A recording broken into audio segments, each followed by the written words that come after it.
Saudara pengungsi di Posko Banjar Kesambi, Kesiman, Kertalangu, dan Pasar menjalani pemeriksaan kesehatan sebelum meninggalkan pengungsian.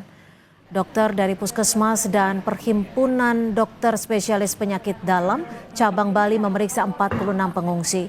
Sejumlah pengungsi mengeluhkan batuk pilek dan gatal-gatal. Tak hanya pemberian obat-obatan, pemeriksaan juga meliputi tekanan darah dan pemeriksaan fisik mengantisipasi penyakit pasca banjir. Sejumlah bantuan terus berdatangan mulai dari sembako, matras, seragam sekolah, hingga peralatan masak.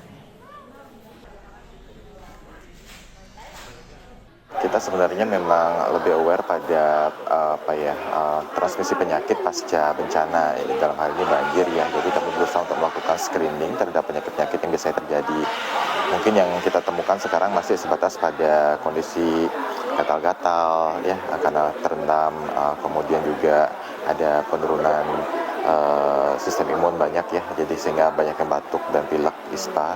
Tapi yang memang kami khawatirkan sebenarnya kan juga ada penyakit yang namanya leptospirosis atau penyakit kencing tikus itu yang cukup berbahaya, terutama wabah yang biasanya terjadi pada kondisi-kondisi pasca banjir. Hujan deras yang terjadi sejak Selasa malam 9 September menyebabkan sejumlah wilayah di Bali terendam banjir. Ini menjadi banjir terparah yang dialami Bali dalam 1 dekade terakhir. Menteri Lingkungan Hidup Hanif Faisal Nurofik menyebut alih fungsi lahan yang terjadi sejak 2015 sebagai faktor utama rendahnya tutupan hutan di sepanjang daerah aliran sungai di Bali. Akibatnya, bencana meningkat. Bahwa kita ada das ayun ya, das ayung itu bawahnya ada 4 das, ada das mati, das badung, das sungai padu, satunya ada 1 das lagi, itu semuanya hulunya das ayun. Jumlah totalnya 49.500 sekian hektar. Kemudian dari 49.500 hektar itu yang ada pohonnya hanya sekitar 1.500 hektar atau boleh dikatakan hanya 3%. Gubernur Bali Wayan Koster membantah penyebab banjir di Kota Denpasar, Bali akibat masifnya alih fungsi lahan. Koster menilai alih fungsi lahan lebih banyak terjadi di wilayah Badung dan Gianyar. Namun ia sudah mengambil langkah tegas terkait pembangunan dan alih fungsi lahan di Bali. Alih fungsi lahan kan di Badung, di Gianyar. Di Badung kan di daerah-daerah Kuta Utara. Ini hulunya kan jauh.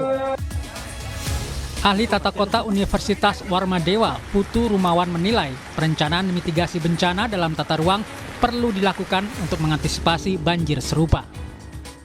Jadi di daerah hulu banyak dibangun tempat-tempat seperti itu, termasuk juga bangunan-bangunan yang bentuknya masif seperti villa. Itu menyebabkan bahwa ada perubahan cara alam meresap air.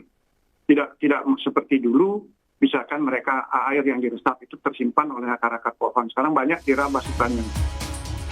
Badan Nasional Penanggulangan Bencana mencatat lebih dari 120 titik banjir yang menerjang 7 wilayah administrasi di kabupaten kota Provinsi Bali. Titik banjir paling banyak berada di Denpasar yang mencapai 81 titik. Sedangkan di Kabupaten Gianyar terdapat 14 titik. Kabupaten Badung 12 titik. Kabupaten Tabanan 8 titik, serta Kabupaten Karangasem dan Jembrana masing-masing 4 titik. Dalam musibah ini 17 orang tewas, 5 orang masih hilang, dan 185 orang harus mengungsi. Tim Liputan, Kompas TV. Menteri Lingkungan Hidup menyebut kawasan hutan di daerah aliran Sungai Ayung di wilayah Bali berubah drastis sejak 2015. Dari sekitar 49.500 hektar hutan yang berada di sepanjang daerah aliran Sungai Ayung, kini lahan yang ditumbuhi pepohonan hanya tersisa sekitar 1.500 hektar atau 3%. Apa upaya Pemprov Bali memperbaiki kerusakan lingkungan ini? Sudah ada jurnalis Kompas TV, Jipayana Putra, dan juru kamera Kadek Santosa. Jipayana, selamat sore. Hari ini informasinya Gubernur Bali menggelar rapat. Apakah solusi penanganan lingkungan juga dibahas?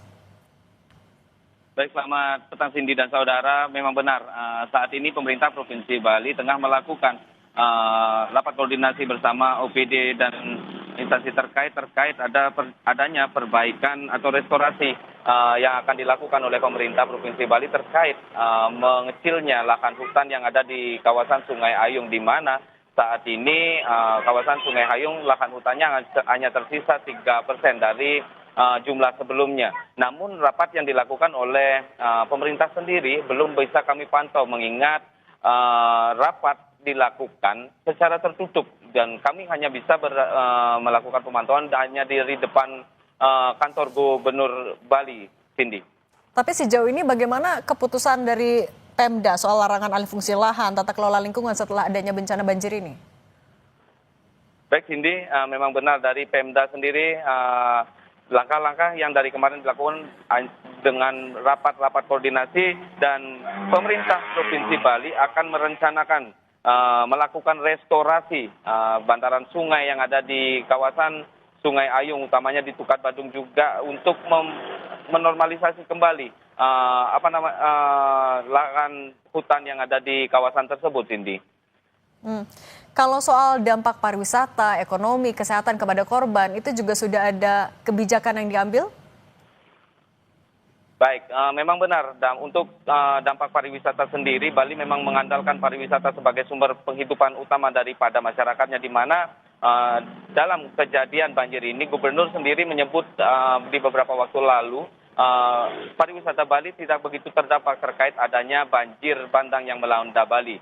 Dan dari sisi pengungsi sendiri, korban sendiri, pemerintah juga tengah melakukan pengecekan kesehatan bagi para pengungsi yang khususnya yang berada di Kota Denpasar yang akan meninggalkan tempat pengungsian untuk kembali ke rumah mereka masing-masing, Cindy. Baik, terima kasih jurnalis Kompas TV Jipayana Putra dan juru kamera Kadek Santosa. Selamat bertugas kembali.